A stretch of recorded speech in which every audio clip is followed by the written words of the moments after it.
Hello, everybody. It's Thursday, 7:15 here in Ireland, 4:04 in Brazil with Roberto. He's here with us once more, giving his wonderful insights. And today he will start a kind of we can call it series, but is a project he is trying to put it together to help us about the medium's book.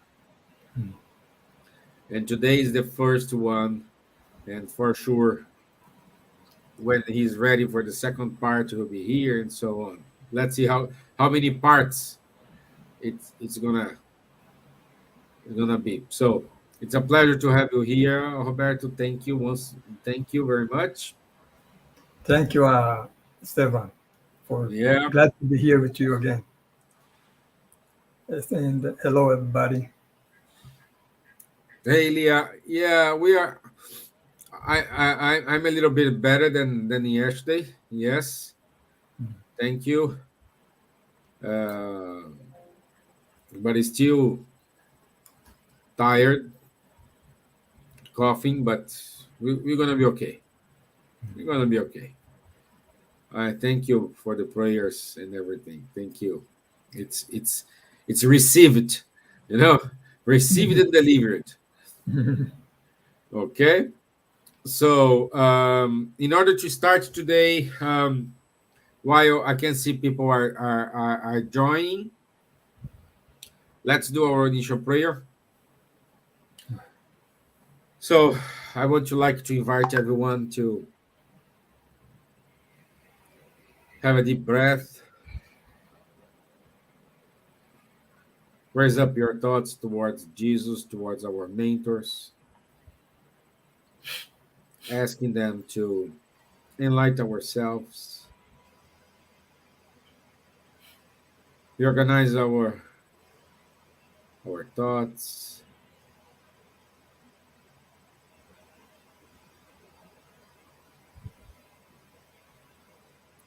allowing us to connect with our mentors,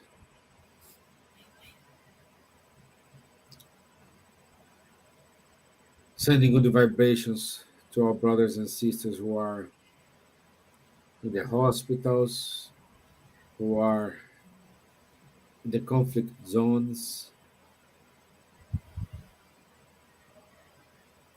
asking for this prayer reach out to all leaders from those countries,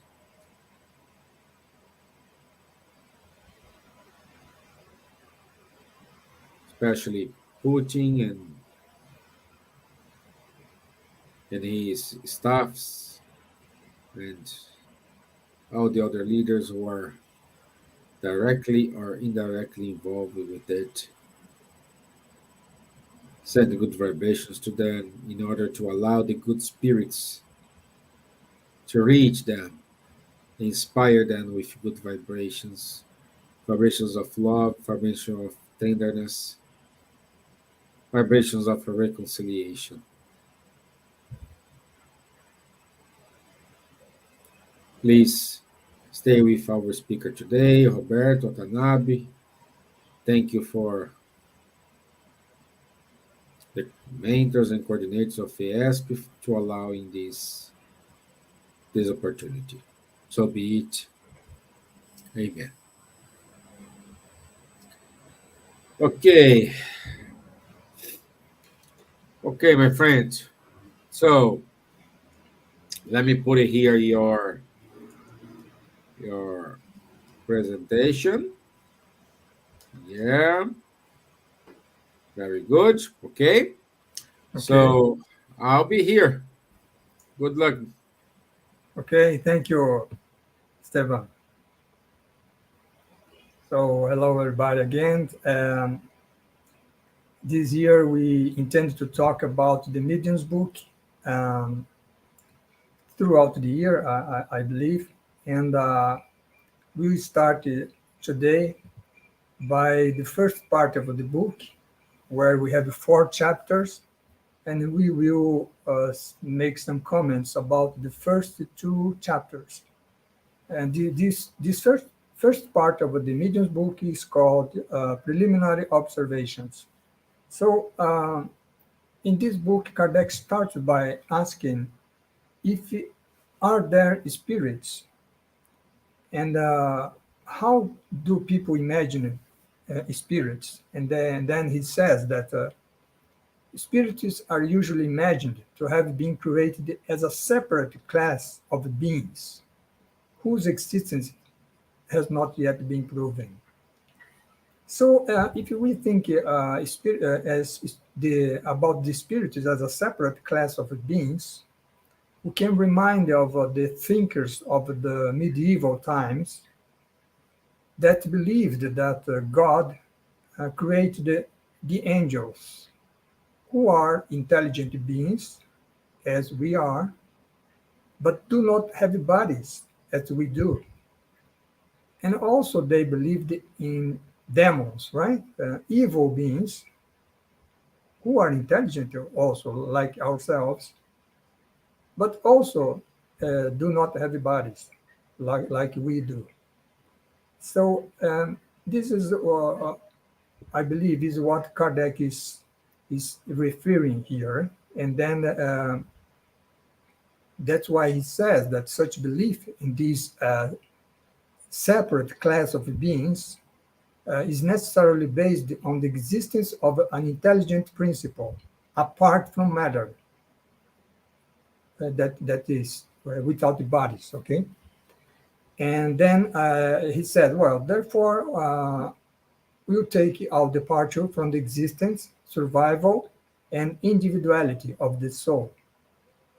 And then he adds that Spiritism offers a patent demonstration, which we are going to see through the Spiritist phenomena, where we see the action of intelligent beings who do not have a body like we do. But we also will learn that such beings or spirits or souls are nothing more than ourselves when we after we discarnate, right? And then that's what it's all about here.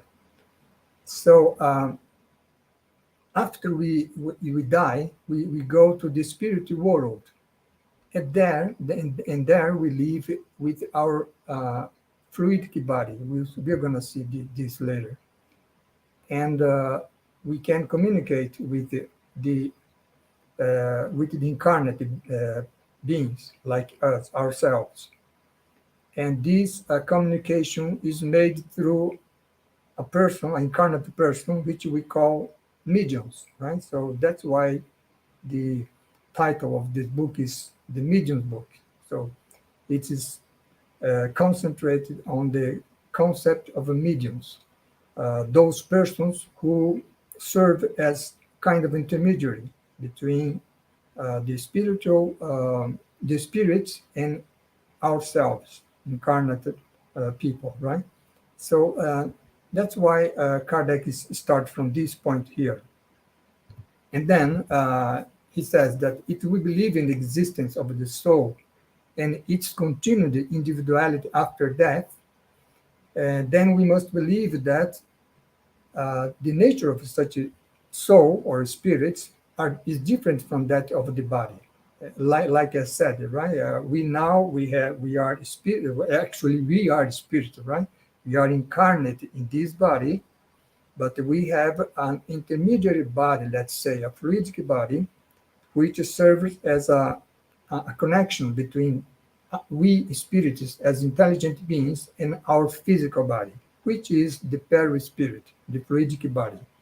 And that's why after death, the nature of the soul is different from that of the body, Kardec says, because the spirit does not have a body, but a physical body, a material body, but it does have the fluidic body.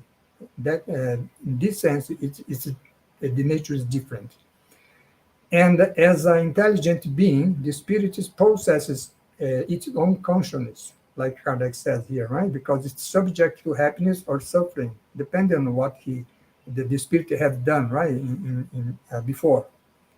And then he says, if we believe this much, then it is obvious that the soul must go somewhere after death. Like I said, after we die, we go to the spiritual world, another dimension, right? The spiritual realm. And what do people believe about this? And Kardec says that according to common belief, people in general believe that after we die, we go either to heaven or to hell. Heaven is a place of eternal bliss, right? Of happiness. Hell is a place of eternal suffering. So that would not be uh, much is not in according to the supremely just and goodness of God, right? To condemn someone to eternal suffering and to have another one to eternal bliss. So that's why Kardec says that there must be a more logical doctrine, right, which located these spirits after they died through universal space and not in a specific place, right? Heaven or hell. And that's why he says that the spirit is everywhere, right? They form an invisible world, he says, wherein we live, and which incessantly envelops and surrounds us. What Kardec is saying here? It's saying that such a spiritual dimension is not somewhere, uh, some place far from here, right? From Earth, for example.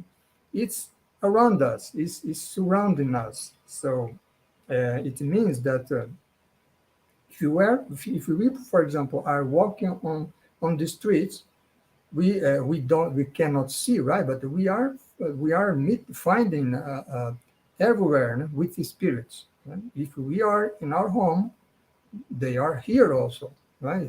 They are, that's what Kardec saying. It is an invisible world, but it's not far from here. It's here, right?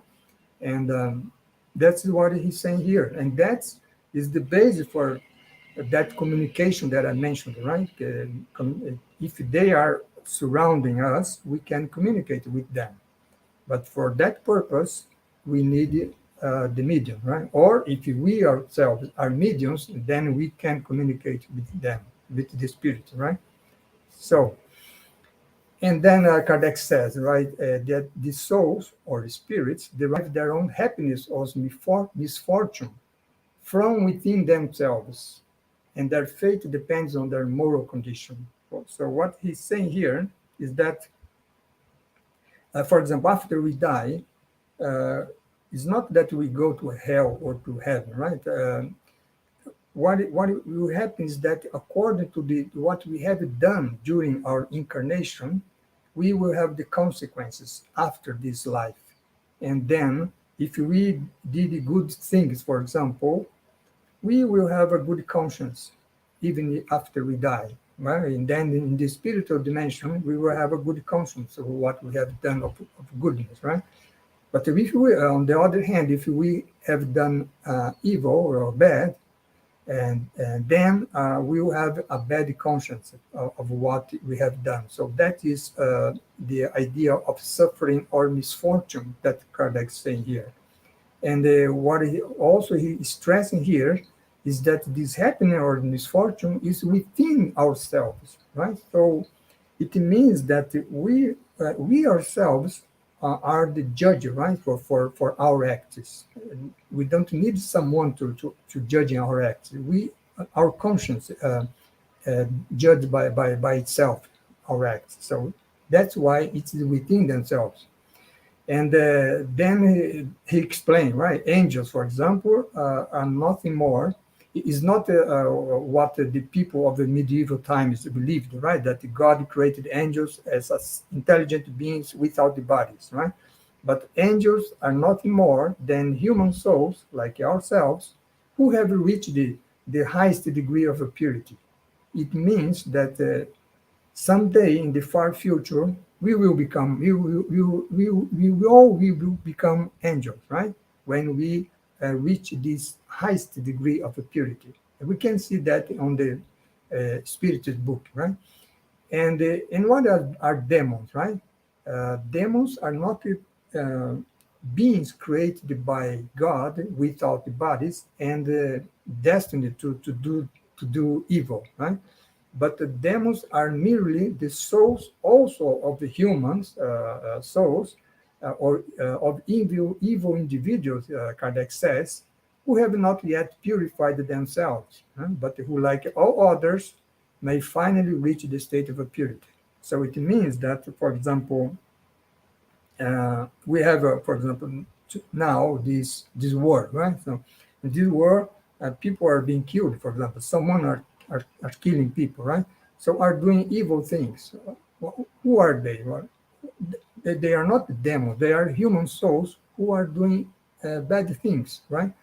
But according to the reincarnation, all the process, according to what God destined us to reach, we will evolve, right, through our lives, our incarnations, and we'll reach this state of purity too. So that means that everybody someday in the future will reach this such a state of purity. That is the purpose of our incarnation, of our life here, right, on earth. And then spirit to soul, I have already mentioned, they are merely human souls that have been freed of their bodies, right? And but there are many people whose belief, Kardec says, does not go beyond this point. So they believe in this existence of the spirit, but they does not believe that the spirit can communicate with us, right? Because being immaterial beings, he could not interact with matter. So in this sense, those people deny the possibility of a communication, right, between the uh, spiritual realm and the material realm, right? And they deny the action of mediums.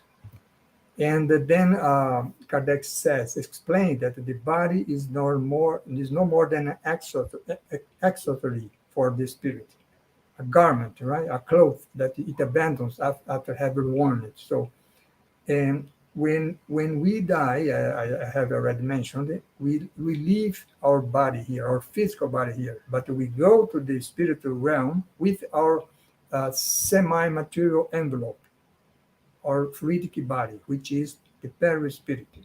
And so it's through the perispirit that his perispirit that the spirit communicates with us. That's what Kardec is saying here, right? So why couldn't the spirit could not interact with us, right, with matter? Uh, because uh, because of the fluidity of this body. But then he says, we already know, according to science, that the most rarefied fluid, like electricity, for example, in them we find the most powerful forces. So why a fluidic body of the spirit cannot interact with us? That Kardec is arguing here, right? And then, so he says that the belief in the spirit may be found in all ancient and modern cultures and religions. And here is the second chapter of the book, right? The part one of the book, where Kardec now is talking about the extraordinary and the supernatural. So people believe in the spirits, but then he says some critics claim that it's because throughout history human beings have loved this extraordinary. So what is these critics are saying? They are saying that the belief in spirits is something from our imagination, right? It's nothing. It's not something real. It's just our imagination, because we, in general, love the extraordinary, right? And then the extraordinary does not exist. And then Kardec said, but then we must ask them, right, the critics, what do you mean by extraordinary? And then they would reply, whatever is supernatural. And then if we ask again, right, what do you mean by supernatural? Supernatural, they would answer, whatever is contrary to the laws of nature. So why Kardec's doing this dialogue here, right? Because he's trying to reach a point where, of course, something that is contrary to the laws of nature would be extraordinary, would be supernatural. But Spiritism does not defend such kind of a thing, right? So that's what he's trying to say, to say here, right? So that's why he says the possibility of the spirit acting upon matter, of impressing our senses, so we can see, for example, we can hear, and transmitting its thought to us through a medium, for example, is a consequence of its own physiological constitution. Such physiological constitution means the fluidic body of the spirit, right? Not the material, because it doesn't have the material body. And then Kardec says, there is nothing supernatural or extraordinary about this fact, right? The spirit communicates with us through its fluidic body or perispirit. What would be extraordinary or supernatural, Kardec says, is someone, for example, who is dead, return to life. That would be something extraordinary, right? But Spiritism does not defend such kind of a phenomenon, right? This, for Spiritism, this is really is supernatural, but it's something that can be only imagined, right? It's not real. That's he's trying to separate here, the idea of a supernatural uh, uh, based on imagination of the people, and what Spiritism defend, right? Which is something real. It's not something supernatural, neither supernatural nor extraordinary. It's something real. What he's trying to say here. But then the critics could insist, right? Well, nevertheless, they would say, you claim that the spirit can lift a table and hold it up in the air without any support. Isn't that a derogation from the law of gravity? So, in this sense, the critic would say, well, when Spiritism says that uh, among the spiritist phenomena, there is one which we put into the physical phenomena. There is one where a table, for example, is lifted from the ground to the air, right? So isn't that a derogation from the law of gravity? The critic says, right? What he's saying is that in this case, something supernatural is happening. You know? But then Kardec explained, right? Yes, it is supernatural if we think about the laws as we know it now, right? But science is still evolving, right? So there is many things that science still doesn't cannot explain. So that's why he says nature has not spoken, has her last word, right? So why could any unknown fluid possess a property that offsets the effect of a gravity on a table, right? Just as hydrogen offsets the weight of a balloon. So we are going to see this, and maybe two lives from here, when we discuss the physical phenomena, right? And then there we will see that as well as we can offset the weight of a balloon by putting hydrogen, right, in that balloon.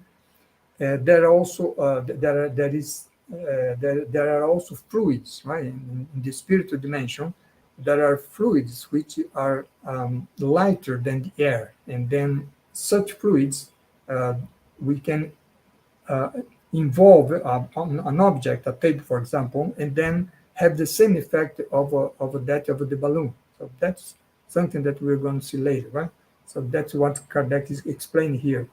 What he's trying to say here in this chapter is that all the spirited phenomena, being it physical phenomena like lifting a table or materialization of the spirit, or intelligent phenomena like psychography, right? Something writing, right? A book, or apparition, right? So a medium seeing a spirit. All this kind of phenomena are natural. There is nothing supernatural on this sense, right? And that's why this book was written by Kardec, right? To explain the basis for all this kind of a phenomena that we are going to see later, right? So, and then the critic insists again, right? But who can prove that spirits are involved, right? Who can prove that such phenomena are not an effect of the people there, right? Watching the phenomena, for example, right? Or who can prove that it is not some physical effect, right, from the material world? And then Kardec answer, right? The phenomenon is theoretically based upon a principle, and this principle is every intelligent effect must have an intelligent cause, right? So here in this sense, for example, we have the intelligent phenomena. In that case, we can see that there is an intelligence behind the phenomenon, right? For example, when Kardec started to research about the spirit's phenomena, he went to see the rounding table phenomenon, right? It's kind of a small table which answered the question from the people around the table, and so it seems that the table had the intelligence to answer the question. But Kardec, watching that, he thought, well, it's not the table which is responding to the question, right? But there is an intelligent being behind this phenomenon. So that's what he's saying here. If you have an intelligent effect, in this case, the answer to questions that are done for that table, then there is an intelligent cause behind that effect, right? So that's what it is saying here. And then that's why observation of the spiritist phenomena have given evidence of intelligence whose cause uh, cannot be originated in matter, in this case the table cannot answer, and nor with the observer. So if the people are asking questions, sometimes the answer is something that's beyond the knowledge of everywhere in that room, for example. So it cannot be from one of them, right? The answer. In this case, Kardec says, since the being who produced such intelligent effect cannot be seen, such intelligence must be regarded as an invisible being, which is the spirit, right? And how do they act upon such phenomena? Through their fluidic envelope, through their perispirit, we say, right? And then we have the action of the spirit and acting upon the fluids of the environment, and in acting on the medium, and then causing the phenomenon. So that's what we are going to see, right? Later, right? So just to conclude here, right? So to summarize what we have seen in these two chapters, Kardec says that we could summarize in the following propositions: all spiritual phenomena have as their principle the existence of the soul, its survival upon death of the body, and its ability to manifest itself. So it means that we are now incarnate. After we die, we survive upon our death of our body, and we remain with our fluidic envelope, and through this fluidic envelope or perispirity, we can, through the mediums, we can manifest ourselves and communicate with the incarnate people which we left behind, for example, right? Imagine, for example, a mother communicating with her son, for example, right? A mother which passed away, right? and communicating through a medium with her son. So that's completely possible, and it's a natural phenomenon according to Spiritism.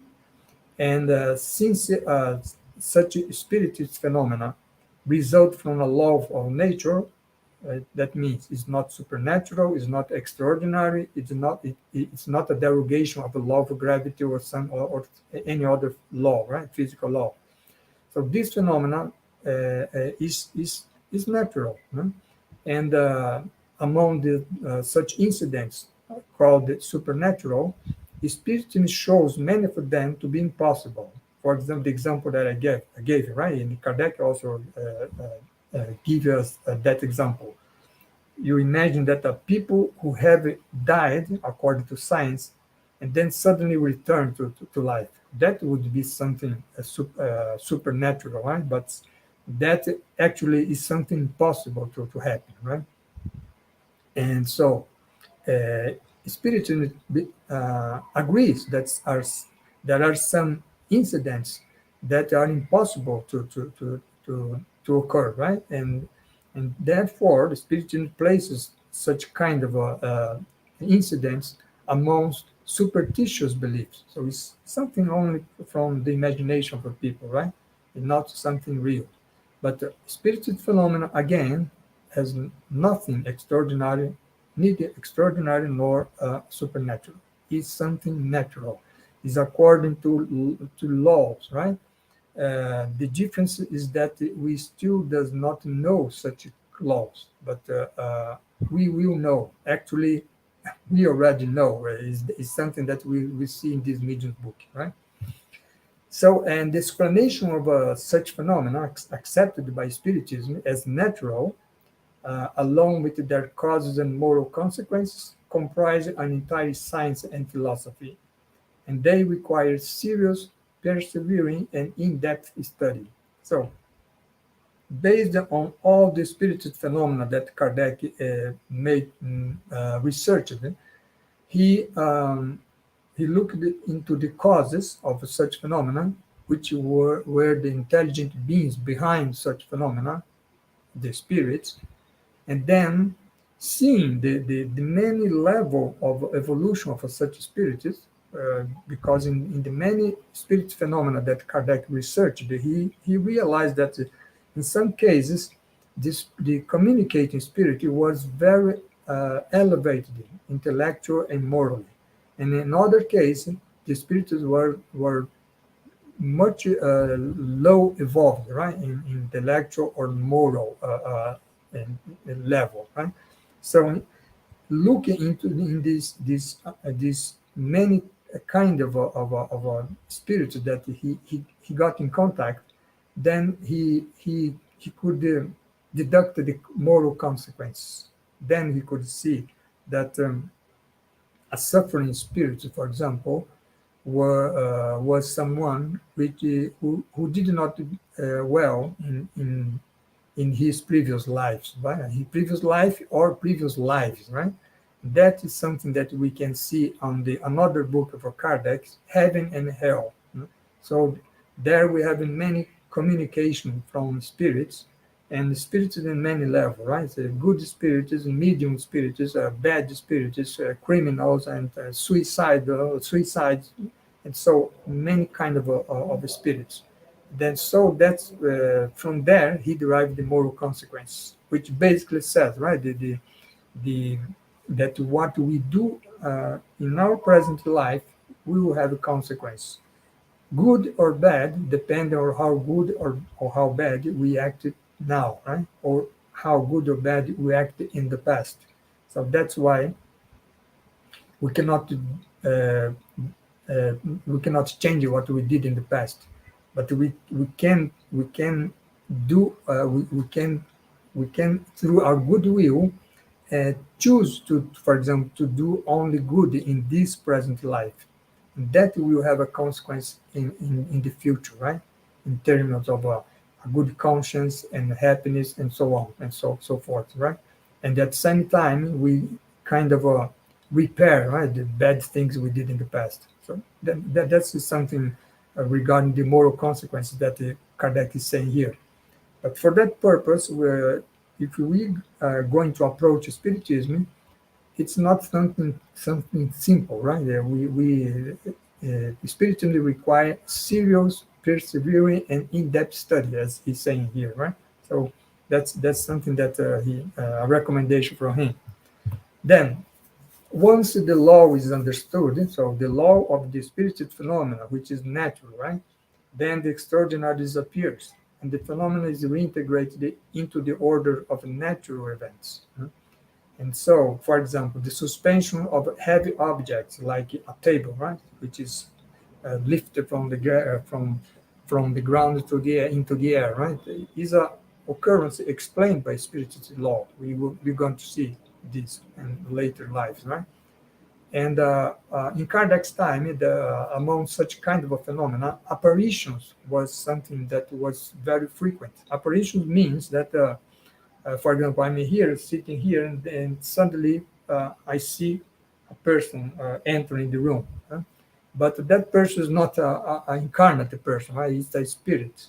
So, but how can I see such spirit, right? For that purpose, I must be a medium, right? A medium we're going to study here in the next life, right? I hope next month. Then the medium has this faculty of seeing spirits, for example, right? A specific kind of a medium. Right? There are many types of a medium we're going to see. And then mediums can see spirits. And in Kardec's time, apparitions of the spirit was something very frequent. Today is not that much, right? What we know today by studying spiritism is that in Kardec's time there were plenty of physical phenomena, intelligent phenomena, many kinds of phenomena, because the purpose of the spiritists was to call attention to such kind of a phenomena and to let's say invite us to study those phenomena. That's what Kardec did, right? And today we already have all the many books, right, talking about that. And then today is not necessary such kind of a phenomenon. Today we can study, for example, the Medium's book and understand, right, all this phenomena. We don't have to go through the experience of the phenomena. And then uh, that's why today we don't have much more physical phenomena like apparitions, materialization of spirits, lifting of the tables, knocking on the door without anyone there, or something like that, right? And then Kardec says that one of the most interesting phenomena involves direct writing. So this is an interesting phenomenon because it's a situation where you take a sheet of a paper, you put in a drawer, you lock the drawer, and after some time you take the sheet out, and then you see and there is something written there, right? So this is called the direct writing. So the words appear on the sheet from, it seems, from apparently from nowhere, right? But again, it's not something supernatural, right? The spiritist doctrine can explain that, and we will explain that later. Okay, so until now, then we have identified the spirit, which is the discarnate people, right? Who lives on the spiritual dimension. We identify the perispirit, which is the body of the spirit, and it also always remember that we also have our perispirit, right, here, together with our physical body.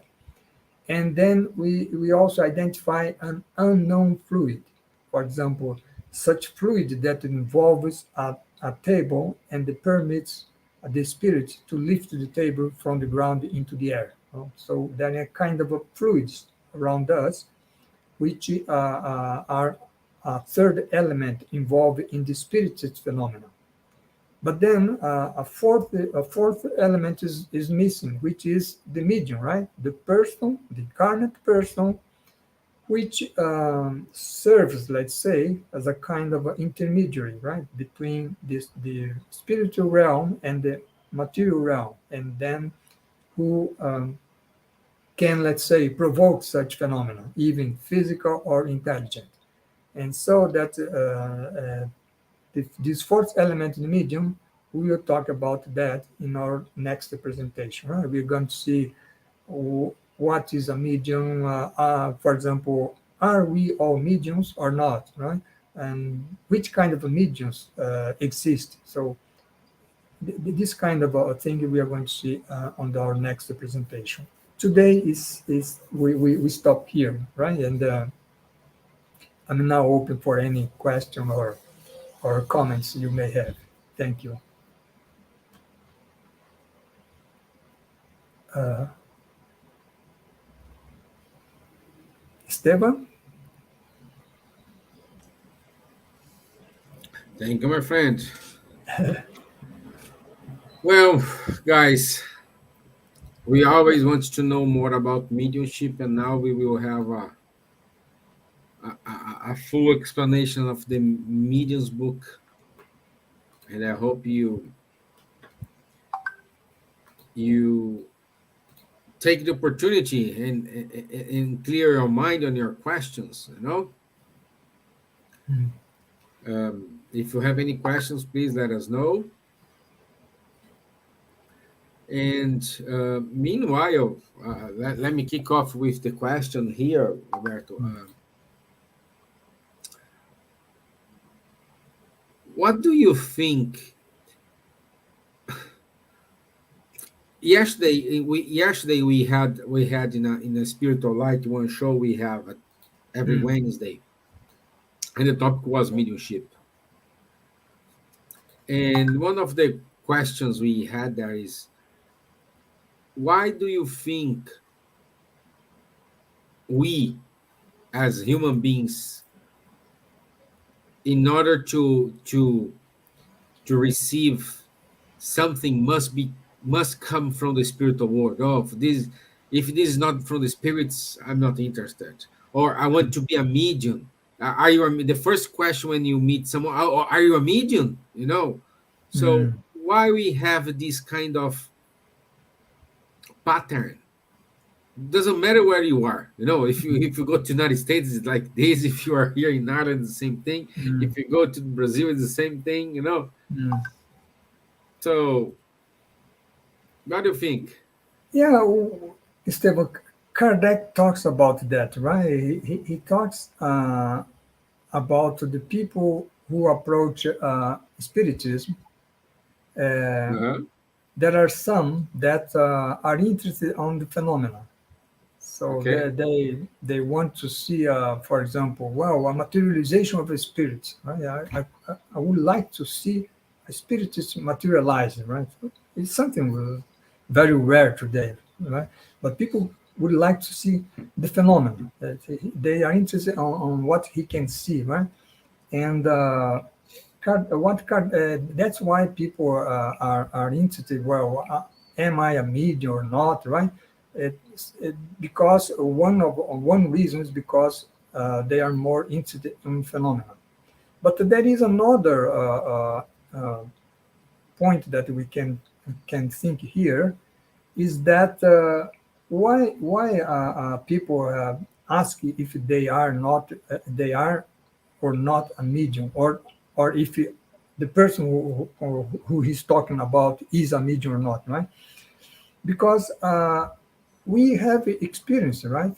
We have dreams, we have some strange experiences, and then Mhm. wow, why did why such event happened with me, right? So that's why people sometimes or wants to know if it's a medium or not. Right? We're going to see in the next month that speaking generally, we are all medium, right? Because we, as I said in the beginning, right? We are the spirit. The spiritual world is surrounding us, so they are here with us, right? So they are interacting with us anytime. So we can be affected by them, right? So obsession, for example, is a phenomenon which is studied in spiritism, which is um, the impact of a evil, let's say, spirit or a bad spirit on us, right? But that's depending on us, not from only from him. But so as we are being influenced by the spirit anytime, this is on the spirit's book also, we are all mediums, right? So because sometimes we decide something, we thinking about something, we believe that it's our thought, it's our action, but many times we are being influenced by them. So that's why in the spirited book they answer, well, many times you think you are acting by yourselves, but many times we are influencing you, right? For good or for bad, right? Mm-hmm, mm-hmm, And so in this sense, we are all mediums, right? Because if you, for example, if you are going to study Spiritism, for example, or any other religion book, right? A religious book, you are looking for something good. In that sense, Spiritism, which is in this, have the same thinking, will approach us and will help us sometimes, even on understanding what we are reading, for example. So they influencing us all the time. That's why we are all mediums.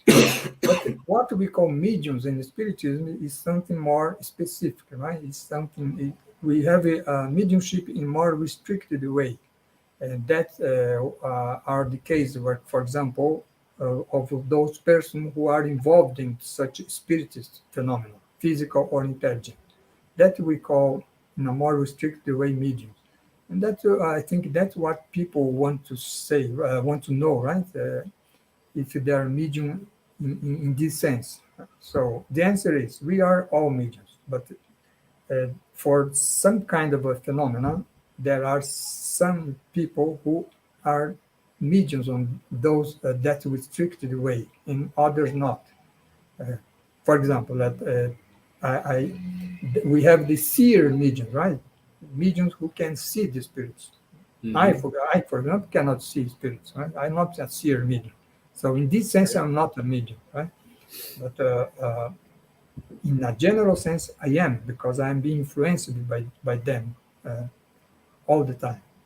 So, but what Kardec says, most important, is that it's not the phenomena which matters, but it is what we saw here in the final in the end at the end of this presentation. It's the moral consequences, right? That's what matters in approaching spiritism. Is is is is helping us to become better person. What is important to spiritism, not the phenomena. So I think in some way I can Yeah. answer the question. Right? No, yes, yes, yes. You know, it's we needed to. I think personally, this is Mm. personal, my opinion. No, we always we forget the first lesson of Kardec. Forget?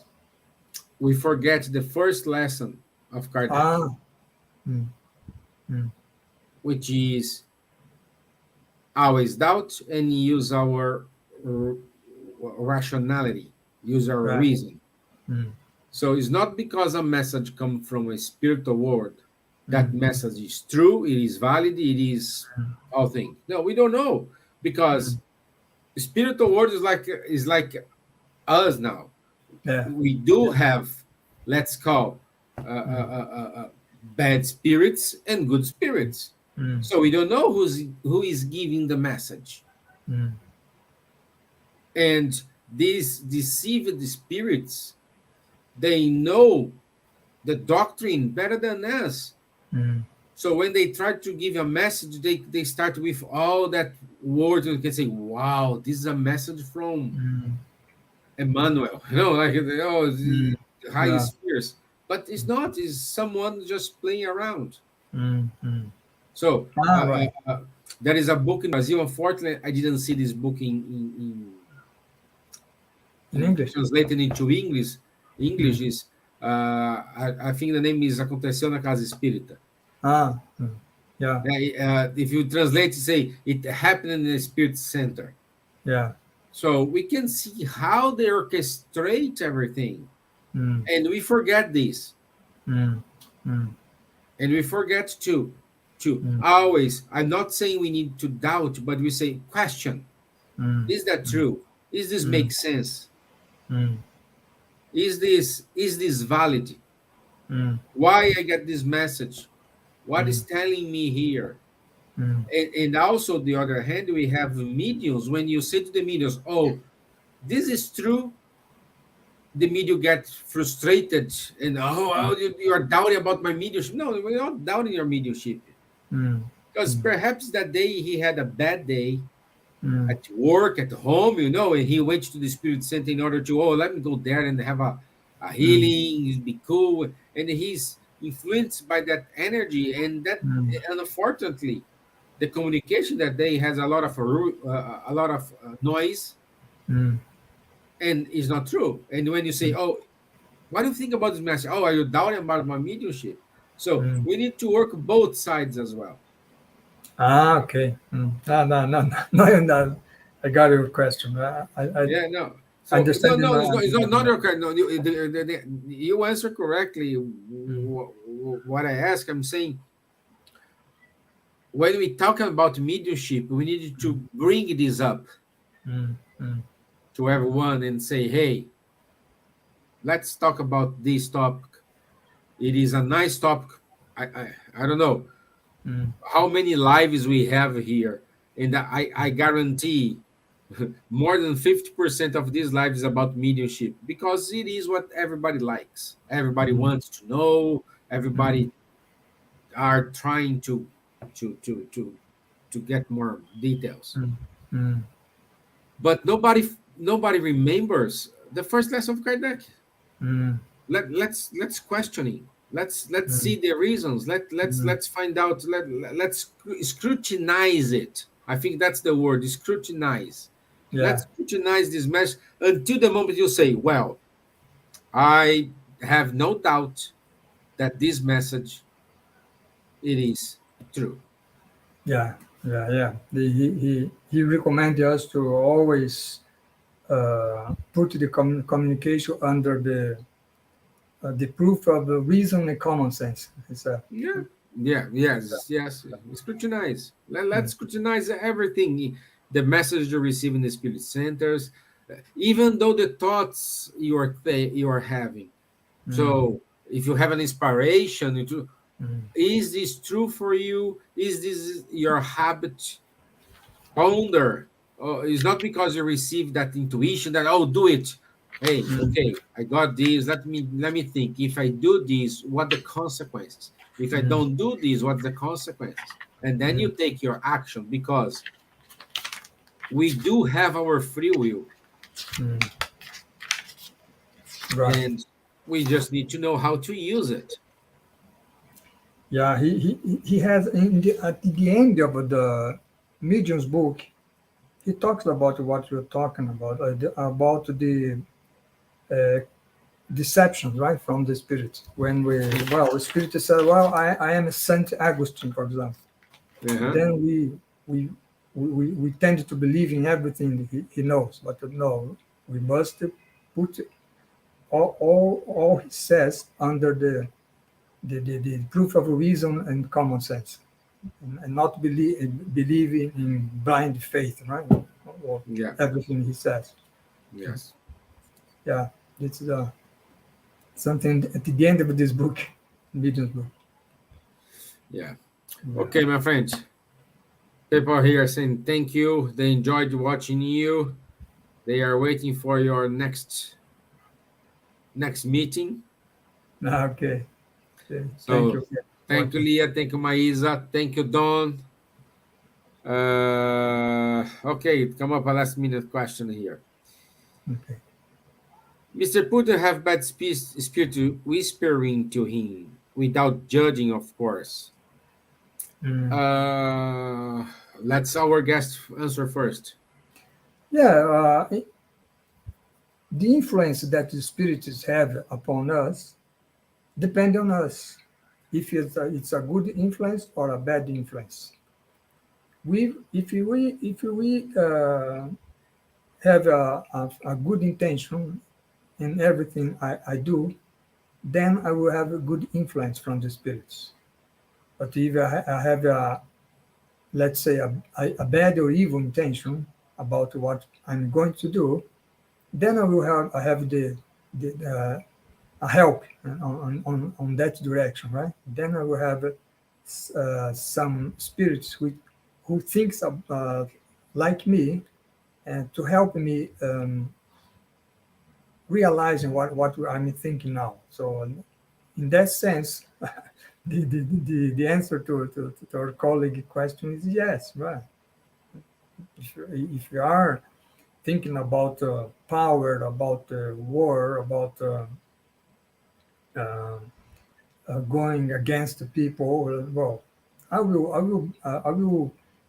The spirits who think the same way will help me to do that. In that sense, yes.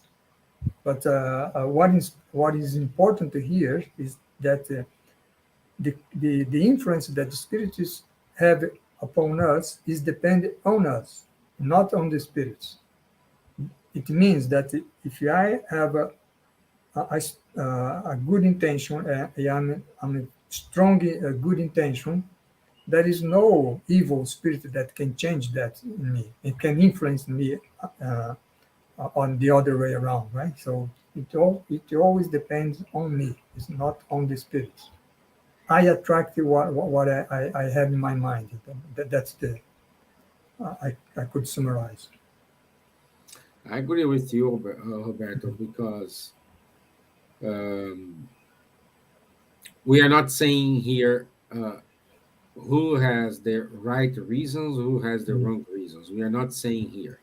You know, mm, as I said in our lives, um, the first in a war, the first thing gonna die, it is the truth. mm, That's the first thing. Okay, mm, but if you take a decision in order to kill people to achieve what you want, mm. you may perhaps at the moment of the decision you don't have that such influence. But at the moment you made that decision and you are killing these people, Mm. you are open up the bridge to come spirits at that level to inspire you to cause the disorder, to cause Yeah, problems, to cause all these things. yeah, yeah, exactly. Yeah, and what is important to also to mention is that what spiritism tell us is that I will have the consequences or what I do Yeah. today. So there will be consequences. That is from the divine laws, right? We can even escape from the human laws, but not from the divine laws. And the most importantly, we also know through spiritism, these divine laws is in ourselves. So that's what I mentioned in the beginning. We are our conscience. Our conscience are our own judges. We don't need someone else to judge us. So that is very important. But unfortunately, people who act in evil ways, they are not aware of that. That's why we all remember from of Socrates, right? That's a Greek philosopher. He asked him, why people do evil, do bad things, right? And the answer was because they are ignorant of the good. If they Hmm. know the good, they would not have the evil. And that is simple. It's much simple. But now, through spiritism, we can say they are ignorant of the consequences of their actions. If they were aware of that, they would not. They would think the other way around, right? So that's why spiritism is important to us. Yes. Uh, Okay, Roberto, would you mind to do a final prayer for us? yes, sure. Okay, so thank you, Stefan, for being with you and all our colleagues again. And so let's finish our meeting today, and then we are thanking, going to thank all the spiritual benefactors who helped us in this presentation today, and also thanks to Jesus for this additional opportunity to be here in His name to talk about Spiritism. And we also ask the Master Jesus and to God that peace and harmony can involve all humanity, especially the places of a conflict. And thank you for this meeting today. So be it. Thank you, guys. Roberto, once more, thank you for your availability. Thank you all. I'll see you on Tuesday. Okay? Thank you. Have a nice evening. Bye bye. Thank you. Bye.